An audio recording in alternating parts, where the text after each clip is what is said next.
अस्सलाम वालेकुम, मैं हूं रेहान तारिक और आप देख रहे हैं दास्तक। आज पाकिस्तान के सबसे मुकद्दस तरीन ऐवान कौमी असम्बली के मनाजिर देखकर हर पाकिस्तानी का दिल दुखी है।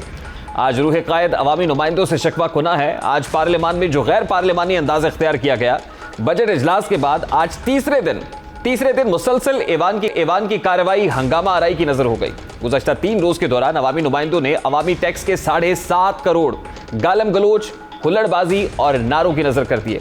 आज बजट दस्तावेज को एक दूसरे पर उछाल कर अवाम को 8.5 ट्रिलियन के धक्के दिए गए। गुज़श्ता 3 रोज से अवामी नुमाइंदों ने पार्लिमानी बिजनेस चलाने की बजाय अपना वक्त सीटियां बजाने, डेस्कों पर दस्तावेजात रखने, प्लेकार्ड्स लहराने, गालियां देने और अपनों से खुशगपियां करने में गुजारा। हुकूमती और ऑपोजिशन नुमाइंदों ने गुज़श्ता 3 रोज के दौरान जो कहा, उसकी तावील दी जा रही है कि वो बोली का जवाब बोली, नारेबाजी का जवाब नारेबाजी और हुल्लड़बाजी का जवाब हुल्लड़बाजी से देंगे। लेकिन सवाल यह है कि क्या इन नुमाइंदों को अवाम ने इसी मकसद के लिए मुंतखब किया था? क्या बजट दस्तावेजात जो कि अवाम की तकदीर समझी जाती हैं, इसे यूं हवा में उछाल कर, फुटबॉल बनाकर, फाड़कर एक दूसरे के सर में मारकर अवाम से मजाक नहीं किया गया है? क्या अवामी नुमाइंदे अवाम की तकदीर के साथ ये खिलवाड़ जारी रखेंगे? आज ऐवान में जो कुछ हुआ, जिस तरह से टेलीविजन स्क्रीन पर जो मनाजिर देखे गए, इन मनाजिर ने सियासतदानों की सियासी तरबियत पर भी सवाल उठा दिए हैं। आज ऐवान के अंदर क्या मंजर दिखाई दिया, मंजरनामा क्या था, उसकी एक हल्की सी झलक आपके सामने रखते हैं।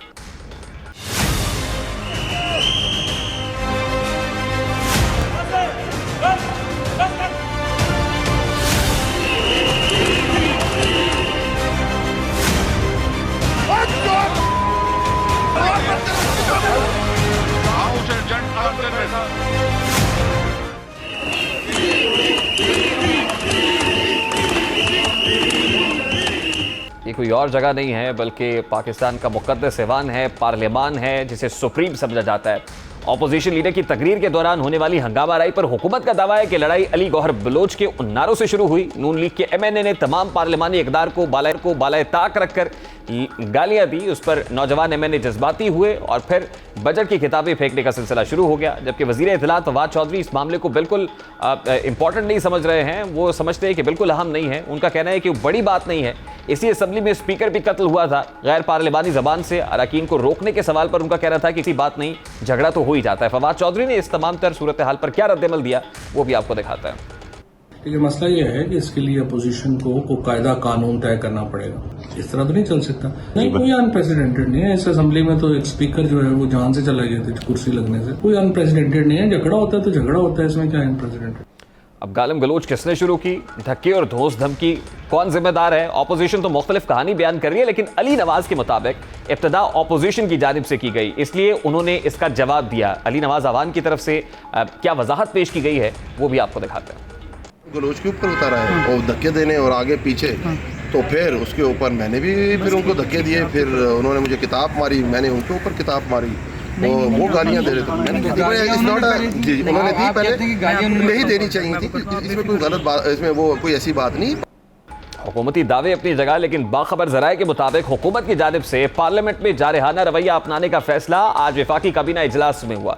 जराये के मुताबिक वज़ीर आज़म ने कहा कि अगर ऑपोजिशन बाकायदा हिकमत अमली के तहत हुकूमत को बात नहीं करने देती, अब से हुकूमती अरकान भी ऑपोजिशन रहनुमाओं को तकरीर करने नहीं देंगे। इसी तमाम तर मामले पर बात करेंगे। इस वक्त सरबराह पिलडैत अहमद बिलाल महबूब साहब ने भी ज्वाइन किया है।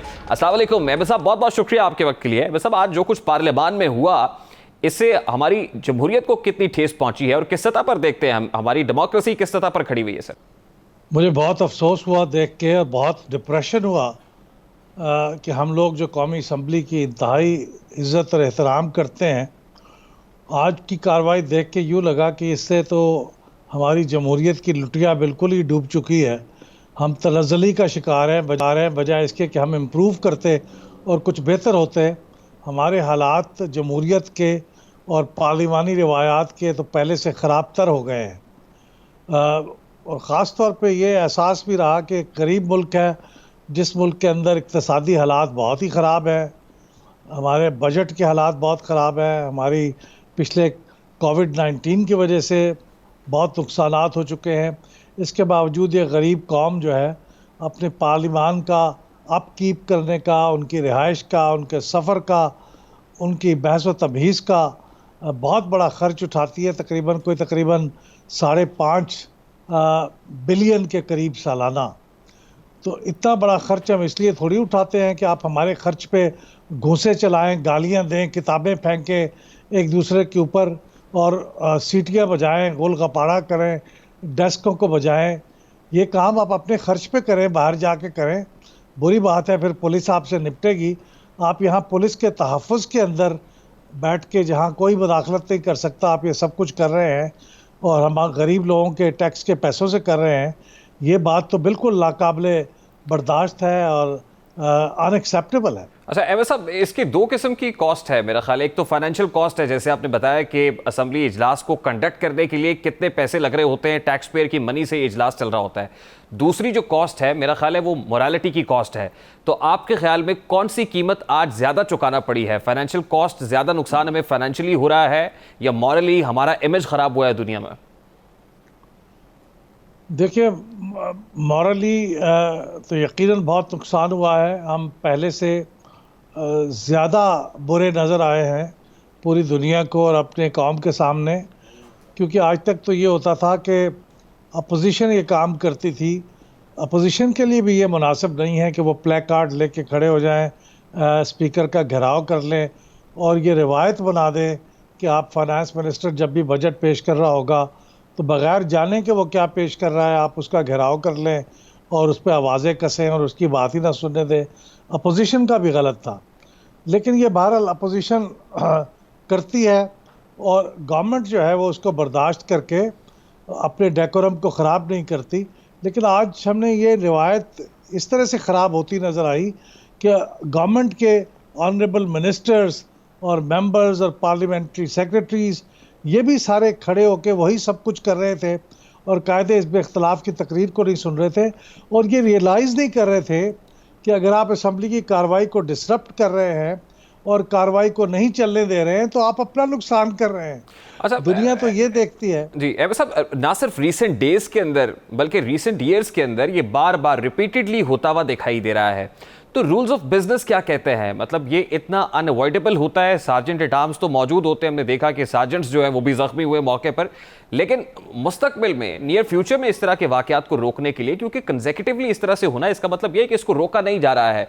हमने सुना कि एथिक्स कमेटी फॉर्म करने के लिए को बात हुई है, वज़ीर आज़म साहब ने कहा कि एक एथिक्स कमेटी होनी चाहिए क्योंकि जिस वक्त वो तकरीर करते हैं तो ऑपोजिशन तकरीर नहीं करने देती। आज हमने देखा कि हुकूमत खुद ऑपोजिशन का रोल प्ले कर रही थी। तो इतना अनअवॉइडेबल है, इसको नहीं रोका जा सकता?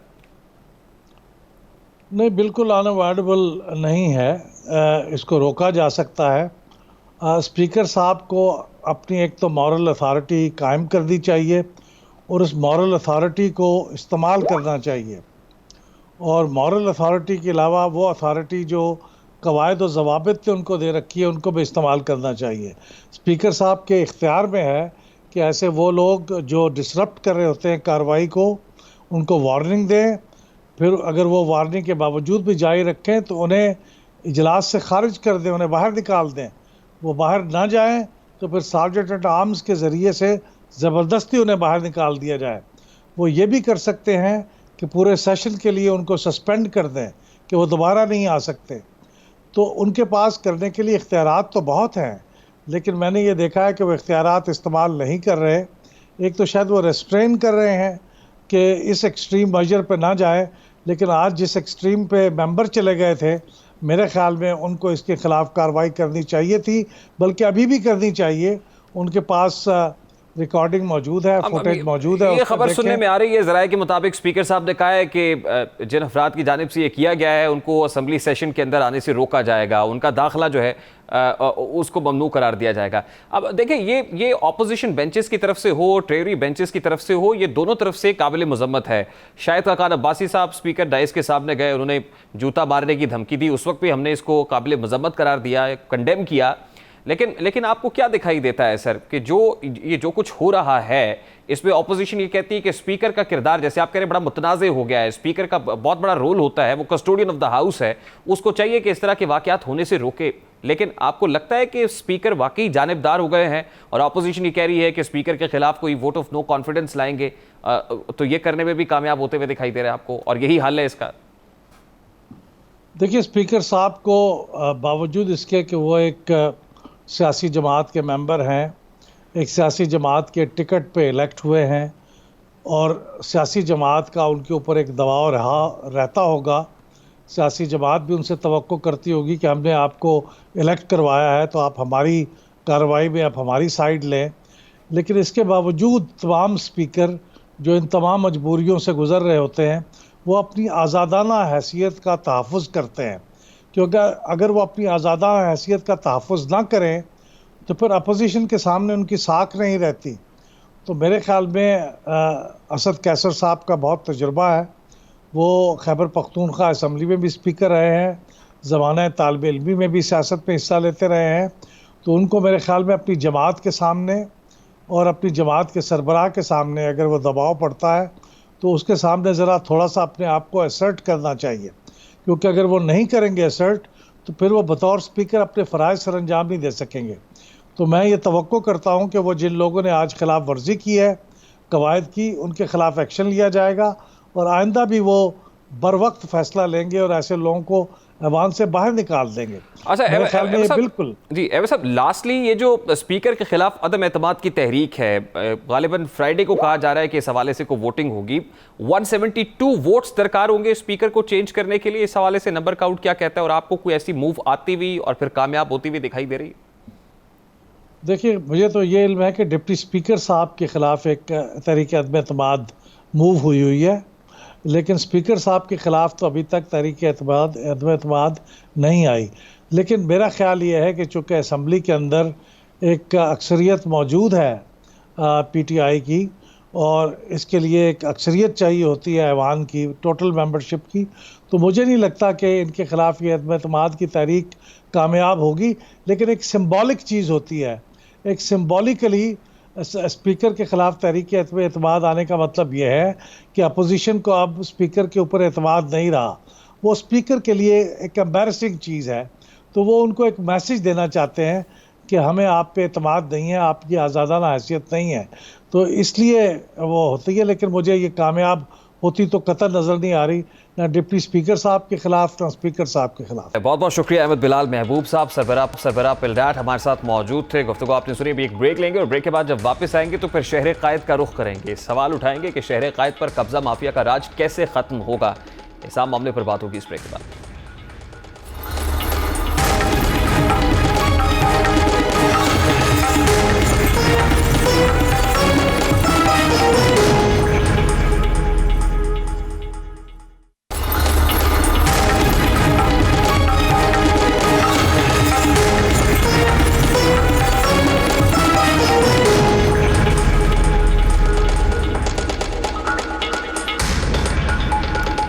Welcome back. Supreme court of Pakistan के हुक्म पर आज कराची में 12 एकड़ सरकारी रकबे को वागुजार कराने के लिए बड़ा ऑपरेशन किया गया। निजी रेस्टोरेंट गिराया गया, शॉपिंग प्लाजा के मरकजी रास्ते की दीवार गिराई गई। फेडरल बी एरिया 15 में कार्रवाई के दौरान 4 एकड़ से जायद रकबे पर कायम 4 दीवारी को मिसमार किया गया। ऑपरेशन के दौरान पुलिस और दुकानदारों में झड़पें हुई और पुलिस ने मुजाहिरीन को मुंतशिर करने के लिए लाठी चार्ज किया, जबकि मुतअद्दिद मुजाहिरीन से भी लिया गया। आज दिन भर क्या मनाजिर देखने को मिले उसकी एक हल्की सी झलक सबसे पहले आपके सामने रखता है।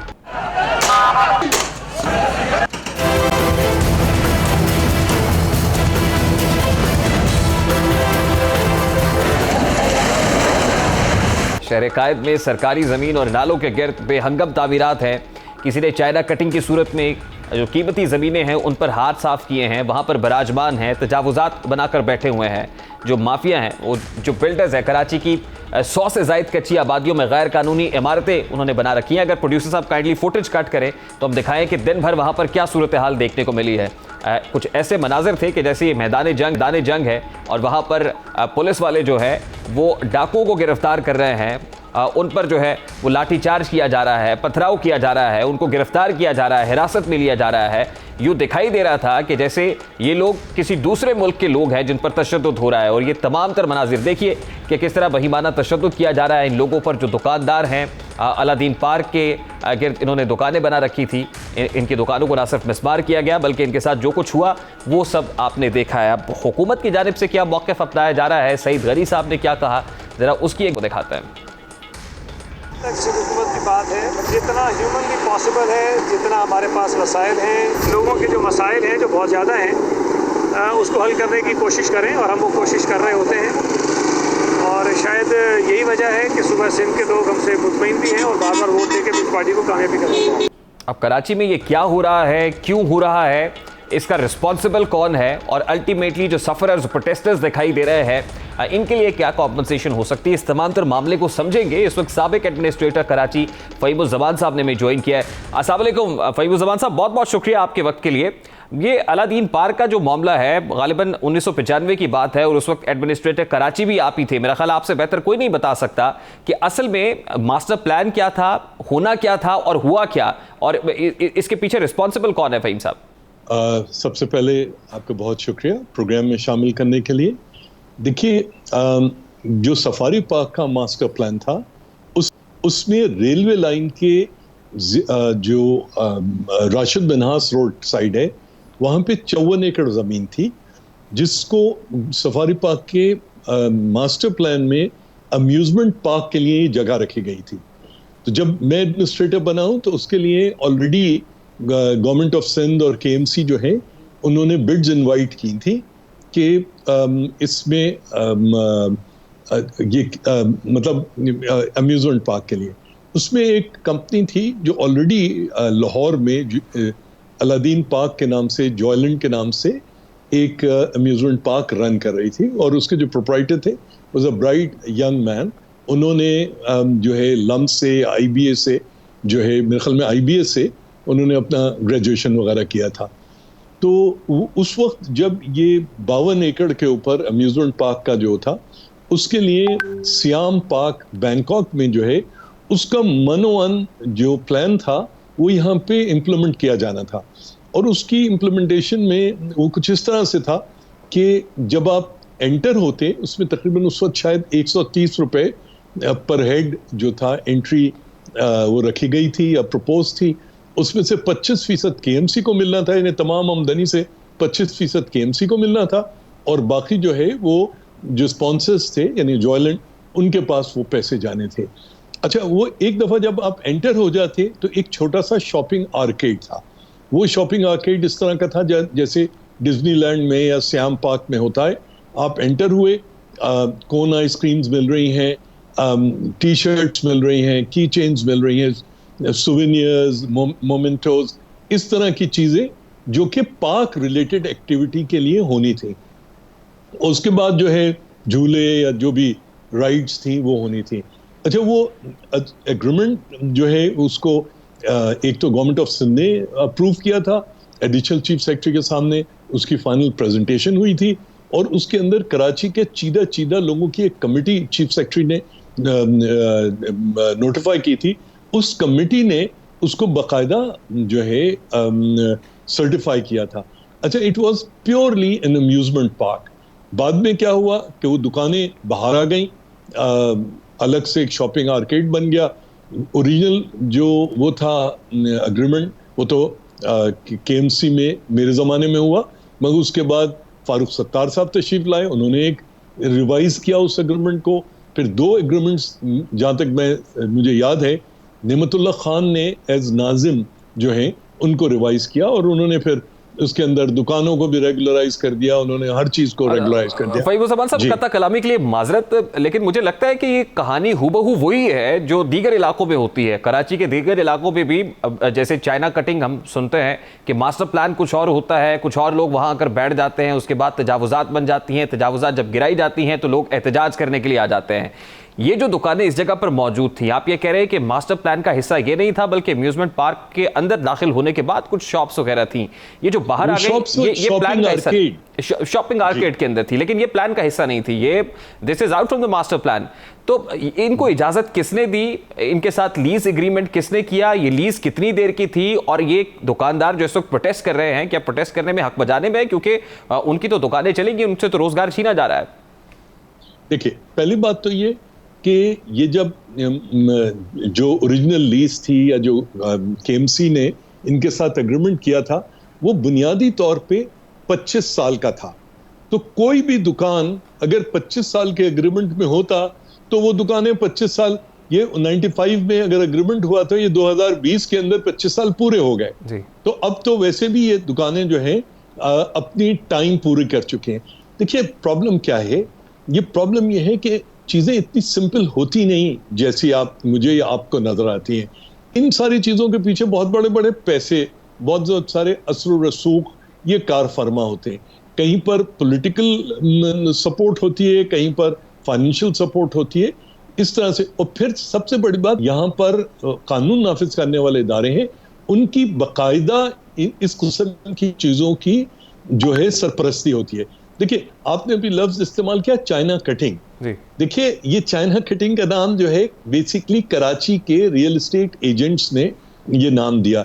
जब ये मुस्तफ़ा कमाल साहब और उनके ज़माने में जब यहाँ पर जगह जगह पे शहदा के नाम पर पार्क्स और प्लेग्राउंड्स और उसमें जो है ये प्लॉट निकाले जाने शुरू किए, तो रियल एस्टेट एजेंट्स ने कहा ये चाइना का माल है, देर पानी है या ज़्यादा देर चलेगा नहीं, तो इसलिए ये चाइना कटिंग कहलाई। उसका मतलब ये था, रियल एस्टेट एजेंट कहते थे कि इन फाइलों को जल्दी घुमाओ, ऐसा ना हो कि गले पड़ जाए। तो ये चाइना के माल पे चाइना कटिंग का नाम पड़ा।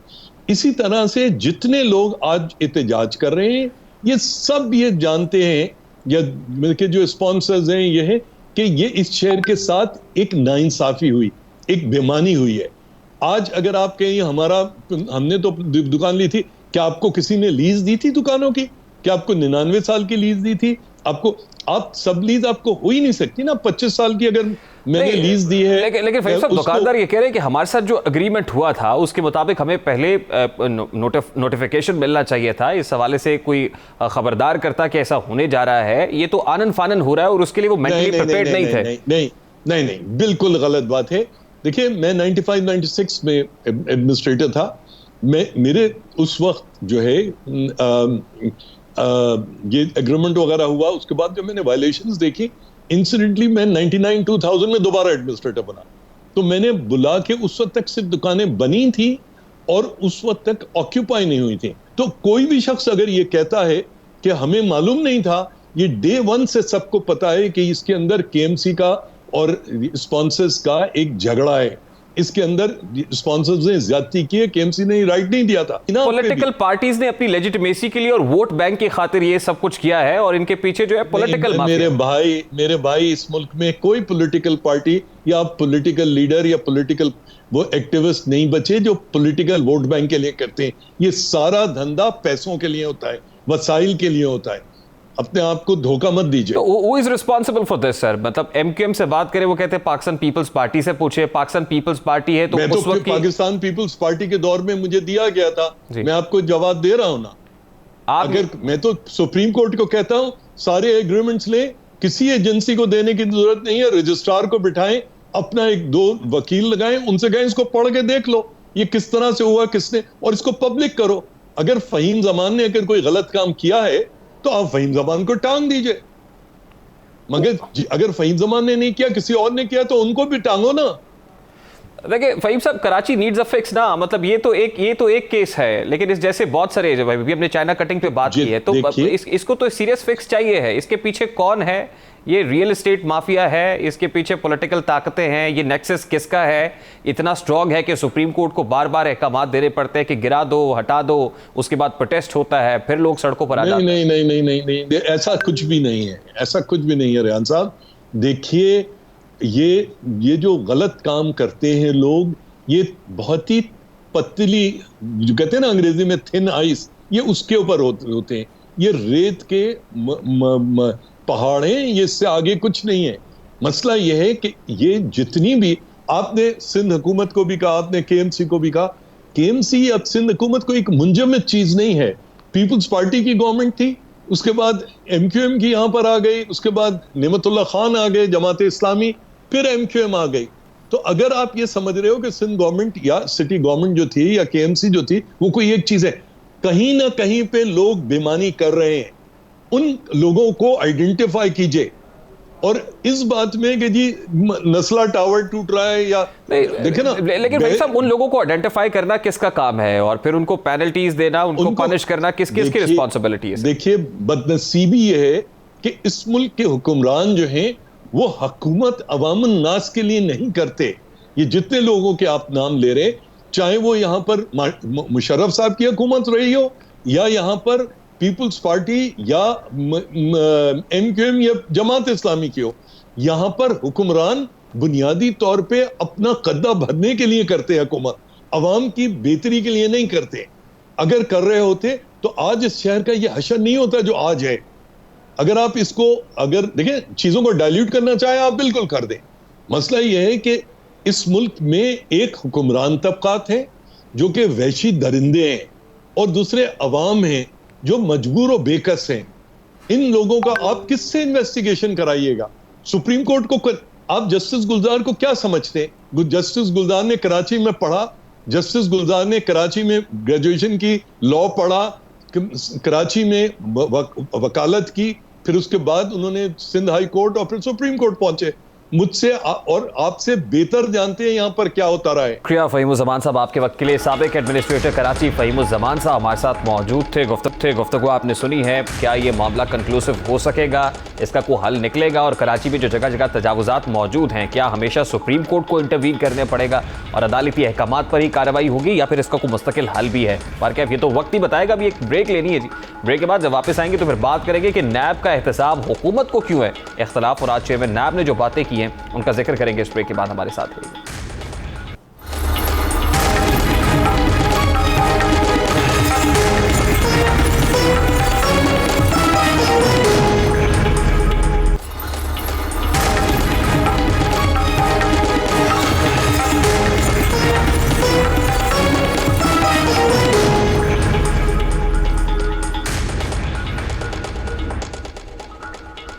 Welcome back. आज chairman NAB justice retired Javed Iqbal ने ऑपोजिशन का कौमी एहतसाब ब्यूरो पर इंतकामी कार्रवाई का इल्जाम एक बार फिर मुस्तरद कर दिया है। तकरीब में खिताब करते हुए कहा कि चंद केसेस की मिसालें दी जाती हैं कि हुकूमत के मुकदमात का फैसला नहीं होता। कुछ लोग इक़्तिदार में 30-35 बरस रहे, कुछ को 30-35 महीने नहीं गुजरे।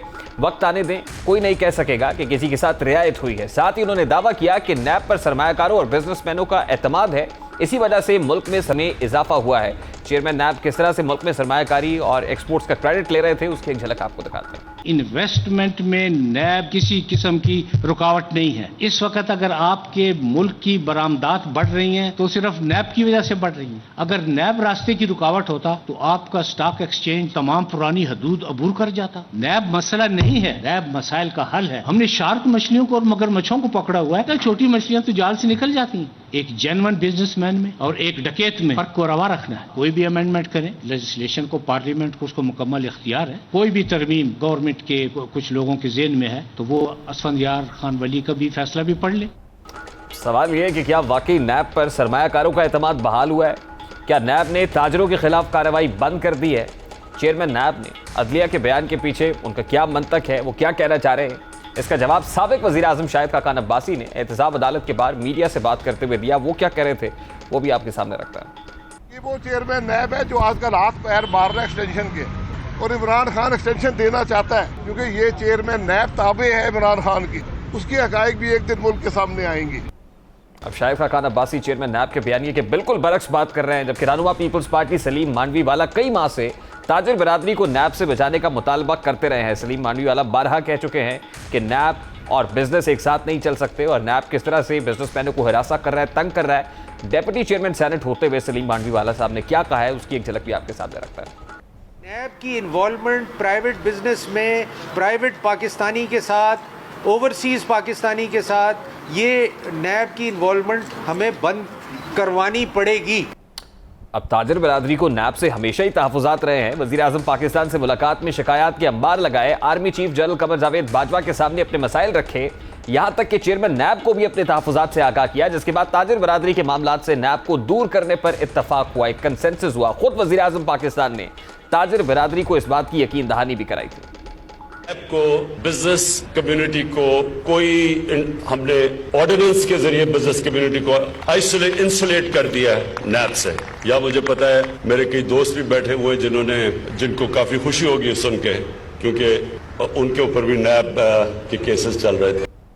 आज जहां चेयरमैन नैब ने इस अज़्म का इआदा किया कि नैब पहले की तरह अपनी सरगर्मियां जारी रखेगी, वहीं आज ही वफाकी वज़ीर इत्तलात फवाद चौधरी ने दावा किया कि पूरी कौम एहतसाब के अमल को मजाक के तौर पर देख रही है। आज ही फवाद चौधरी ने, वफाकी वज़ीर इत्तलात ने क्या कहा वो भी आपको दिखाता है।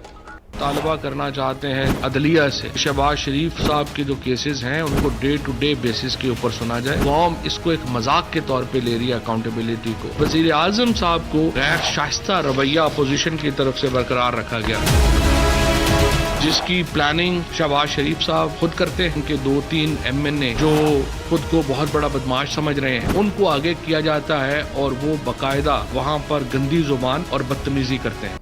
अब नैब के हवाले से तमाम सियासतदानों का शिकवा है कि एहतसाब के नाम पर उन्हें इंतकाम का निशाना बनाया जा रहा है। और ये शिकवा सिर्फ ऑपोजिशन का नहीं है, बल्कि ऐसी शिकायत हुकूमती मेंबरान को भी नैब से हैं। हुकूमती मेंबरान नैब से मुताल्लिक किन तहफ़्फ़ुज़ात का इजहार करते रहे हैं, वो भी आपको दिखाता है।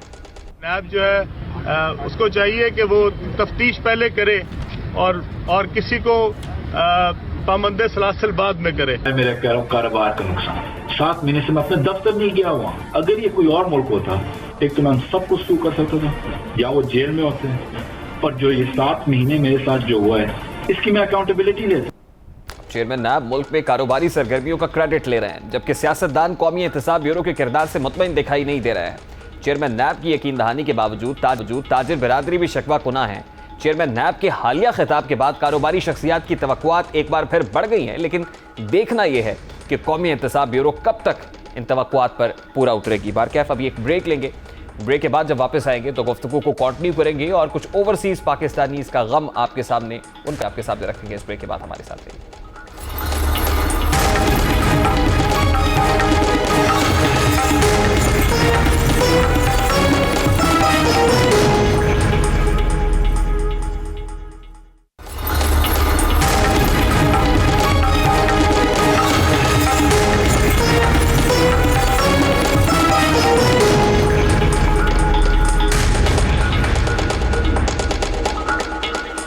Welcome back. आज महकमा रेलवे से मुतालिक 2 अहम इंकशाफात आपके सामने रखने हैं, लेकिन इससे पहले कि वो 2 अहम खबरें हम आपके सामने रखें, हम 2 रोज़ पहले दी जाने वाली खबर आपको एक बार फिर याद कराना चाहते हैं कि हमने अपने प्रोग्राम में ये इशू उठाया था कि रेलवे के 1,20,000 पेंशनर्स जिनकी पेंशन्स अदा नहीं की गई, अब रेलवे की तरफ से ये मौक़िफ़ सामने आ रहा है कि 50 से 60% लोगों की पेंशन्स दे दी गई हैं, लेकिन अभी भी कुछ बेवगान ऐसी हैं कि जिन तक उनकी पेंशन नहीं पहुंची। और ये माह जून की पेंशन है जो अभी तक रेलवे के बुजुर्ग मुलाजमीन तक नहीं पहुंचाई जा रही।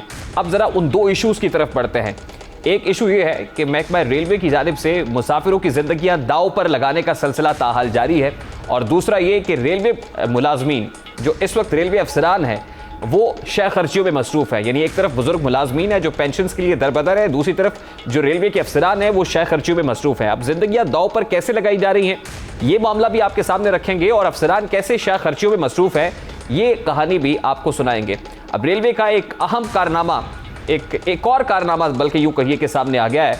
रेलवे डिपार्टमेंट ने एक और बड़ी गलती करके हज़ारों अफराद की जानें खतरे में डाल दी हैं। पाकिस्तान रेलवेज़ की 40 बोगियां सफ़र के लिए ख़तरनाक करार दे दी गई हैं, लेकिन इंतज़ामिया ने आज ये 40 की 40 बोगियां लाहौर से कराची की ट्रेन्स में लगाकर शहर कायद की जानिब रवाना कर दी। अब आपको याद है कि ये कराची का जो ट्रैक है, ऑब्वियसली ये इसकी खस्ता हाली अपनी जगह पर कायम है, लेकिन इसी ट्रैक पर ये ट्रेन जो दौड़ रही है इसमें 40 बोगियां लगाई गई हैं। वो 40 बोगियां जो बिल्कुल नाकारा करार दे दी गई हैं, जो ख़तरे की घंटी बजा रही हैं। यूँ इन बोगियों पर सफ़र करने वाले सैकड़ों मुसाफिरों की ज़िंदगियों के लिए एक बड़ा ख़तरा पैदा हो गया है। हुकूमती गफलत किसी बड़े हादसे का बायस बन सकती है। अब ज़राए के मुताबिक पाकिस्तान रेलवेज़ की 66 बोगियां मज़ीद ख़राब हो चुकी हैं। इस वक्त ट्रेन की बोगियों की शदीद किल्लत है।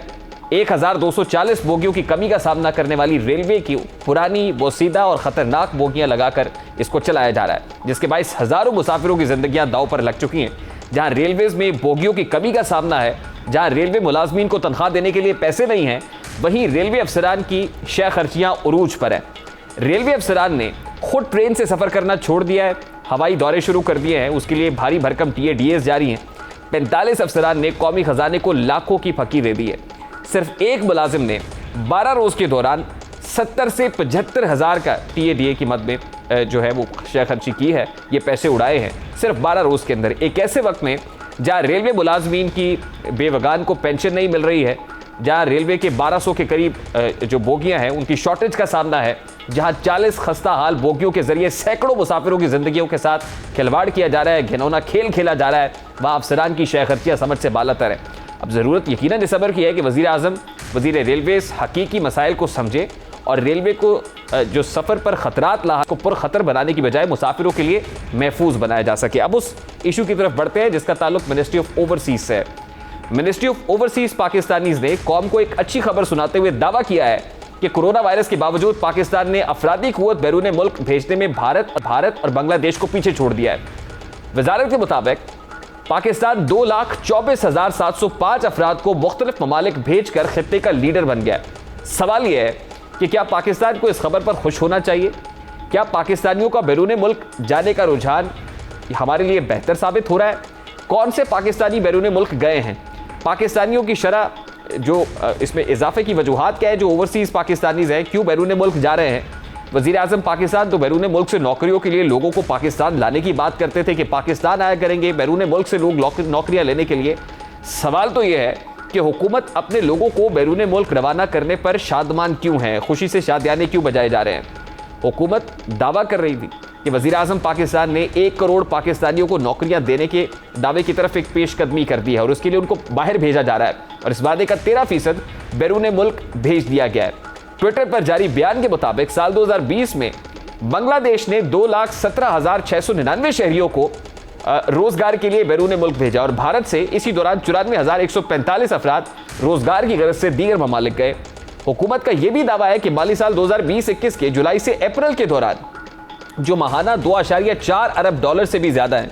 अदाद शुमार के मुताबिक माली साल 2021 की तरसीलाते ज़र का बड़ा हिस्सा सऊदी अरब से 7 अरब डॉलर है, मुत्तहिदा अरब अमारात से 5.6 अरब डॉलर है, बरतानिया से 3.7 अरब डॉलर है और अमेरिका से 2.5 अरब डॉलर शामिल है।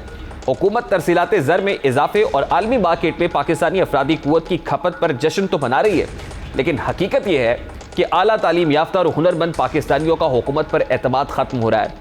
गुज़श्ता 3 बरस के डॉक्टर्स, इंजीनियर्स, अकाउंटेंट्स और ज़रई माहिरीन की बड़ी तादाद पाकिस्तान छोड़कर बाहर जा चुकी है। 2019 और 2021 के दौरान सऊदी अरब जाने वाले पाकिस्तानियों की तादाद 5,50,105 तक पहुंच गई है। इसी तरह मुत्तहिदा अरब अमारात यानी यूएई जाने वाले पाकिस्तानियों की तादाद में कमी वाक़ई हुई है और 2,65,782 पाकिस्तानी यूएई गए हैं। दीगर खलीजी ममालिक का अगर जिक्र किया जाए तो इन 3 बरस के दौरान 1,09,039 पाकिस्तानियों ने गल्फ का रुख किया है, खलीजी ममालिक का रुख किया। इसी तरह दुनिया के दीगर ममालिक में जाने वाले पाकिस्तानियों की तादाद में भी इजाफा देखा गया है। पाकिस्तानियों की बड़ी तादाद ने जनूबी कोरिया, मलेशिया और इराक का रुख किया है। गुज़श्ता 3 बरस के दौरान 9,64,366 पाकिस्तानी दीगर ममालिक गए हैं। इस वक्त आलमी मार्केट में 1,14,54,011 पाकिस्तानी मौजूद है। अब अगर इन पाकिस्तानियों को हुनरमंदों, आला तालीम याफ्ता और मजदूरी में शामिल किया जाए तो गुज़श्ता 3 बरस के दौरान 1100 से ज़ायद डॉक्टर्स पाकिस्तान से चले गए हैं। पाकिस्तान से इंजीनियरिंग की आला डिग्रियां लेने के बावजूद 9,000 इंजीनियर्स ने बैरून मुल्क ही जाने में अपनी आफियत जानी है। इसी तरह 7,000 अकाउंटेंट्स पाकिस्तान छोड़कर जा चुके हैं। यही नहीं बल्कि ज़रई मुल्क पाकिस्तान में 7,500 ज़रई माहिरीन तक में नज़र नहीं आता है। यानी अगर इसको ब्रेन ड्रेन कहा जाए तो ये बेजा नहीं होगा। हुकूमत हेल्थ सेक्टर की बेहतरी की दावेदार है, मगर यहाँ से पढ़कर 9,417 डॉक्टर्स बैरून ममालिक में खिदमात सर अंजाम दे रहे हैं। इसी तरह से टेक्नोलॉजी और सनतों के फ़रोग के दावे किए जा रहे हैं, मगर 82,913 पाकिस्तानी इंजीनियर्स को जो है वो बाहर भेजा गया है और इस हवाले से वो सेटिस्फाइड दिखाई नहीं दे रहे। अगर मुल्क में उनको कोई बेहतर अपॉर्चुनिटीज़ मौजूद होती, वो देख रहे होते कि मुल्क में बेहतर मौके हैं, तो यकीनन पाकिस्तान छोड़कर ना जाते। इस हवाले से लम्हा फ़िक्रिया ज़रूर है। पाकिस्तानी अकाउंटेंट्स भी बैरून मुल्क खिदमात सर अंजाम दे रहे हैं। इस वक्त दुनिया में ज़राअत को फ़रोग़ देने के लिए 3,04,733 माहिरीन मसरूफ़ अमल हैं, लेकिन उन्हें अपने देश पर एतमाद नहीं है। मेरी रियासत ये 1.25 करोड़ पाकिस्तानी दिमाग, ये 1.25 करोड़ हुनरमंद हाथ, ये 1.25 करोड़ अफरादी कुव्वत अपनी सलाहियत अब बैरून मुल्क सर्व कर रही हैं। अगर वो पाकिस्तान में अपनी कैपेबिलिटीज़ को लगाते तो यहाँ हालात मुख्तलिफ होते। बार कैफ सोचने का अमर ज़रूर है। ये तो था आज का दास्तान। आपसे मुलाकात होगी इंशाअल्लाह। कल अपना रखिएगा ख्याल। अल्लाह हाफ़िज़।